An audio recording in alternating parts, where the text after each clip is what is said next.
Good morning, April 16th, brick by brick. We do not lose heart. Inwardly, we are being renewed day by day. 2 Corinthians 4:16. Thomas Carlyle labored with intensity on his first volume about the French Revolution, and he felt it could be his greatest work. He gave the manuscript to his friend John Stuart Mill, and Mill read it by the fire. One morning, Mill's maid, cleaning the room and seeing the scattered pages on the floor, threw the manuscript into the fire. When Carlyle learned his work had been burned to ash, he sank into an abysmal depression. Some time later, still desolate, he saw a brick mason through the window. The man was standing on a scaffold, singing and whistling to himself as he built the wall of a house one brick at a time. Carlyle decided he would write his book again, one page at a time. His three-part history of the French Revolution became famous, and he is remembered as one of Scotland's literary giants. Perhaps you've lost something very valuable to you. Don't give up. Tomorrow still holds a bright promise, and the Lord blesses faithful, plodding work. Let's take it step by step, day by day, and moment by moment. Looking to Jesus till glory doth shine. Moment by moment, O Lord, I am thine. Daniel Whittle.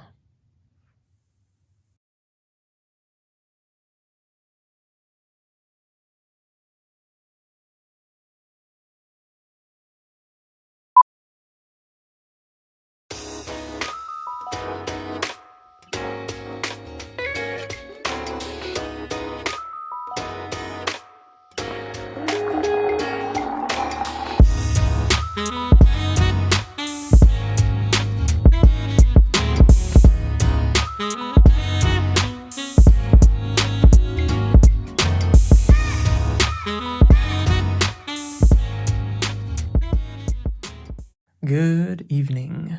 April 16, the cause of his suffering. But he was pierced for our transgressions. He was crushed for our iniquities. The punishment that brought us peace was upon him, and by his wounds we are healed. Isaiah chapter 53, verse 5. Jesus took the sins of the world upon himself and bore them vicariously for our atonement. God took our unrighteousness upon him, and he was punished for our transgressions. Jesus suffered all through his life, from the crib to the cross. Look around and see, is any suffering like my suffering that was inflicted on me? Lamentations chapter 1, verse 12. God's wrath is the all-consuming fire of his holiness that works to destroy sin. Some people do not want to hear anything about God's wrath.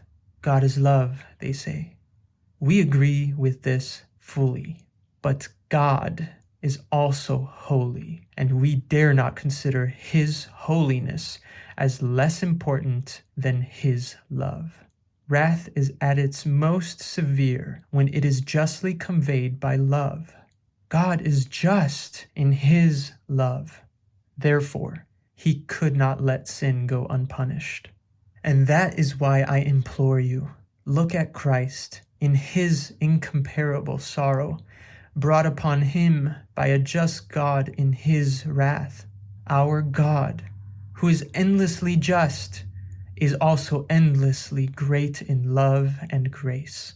That is our hope and our salvation. Meditate on the character of God. Yes, God is love, and God is holy, and God is kind and full of grace and full of mercy. There has to be justice. I believe in hell because I believe in love, and a God of love would not allow Hitler to live in the same place as all the Jews that he murdered in the last century during his Holocaust. That goes for Stalin, Mao Zedong, all the murderous tyrants of the past and the murderers of today and those who are raping people, there needs to be justice. And God's perfect mercy and perfect justice is met on the cross of Jesus Christ, of the Messiah. There is no other name in heaven or on earth that has accomplished what Yeshua HaMashiach has accomplished for humanity. Perfect mercy, so that we can be with God, and perfect justice laid on the shoulders of Jesus Christ. That is an assurance you can bet the rest of your eternal soul on. So you can just go to Google and just search the attributes of Yahweh. And we don't have enough words in human language. Take all 7,102 languages alive in the world today, and there are not enough words to describe the awesomeness of God. So this is literally the first thing I clicked on. It's a Wikipedia page about the attributes of God in Christianity. So they do make the distinction there, which is good, because the God of Yahweh is very different than the gods, lowercase g, of other religions.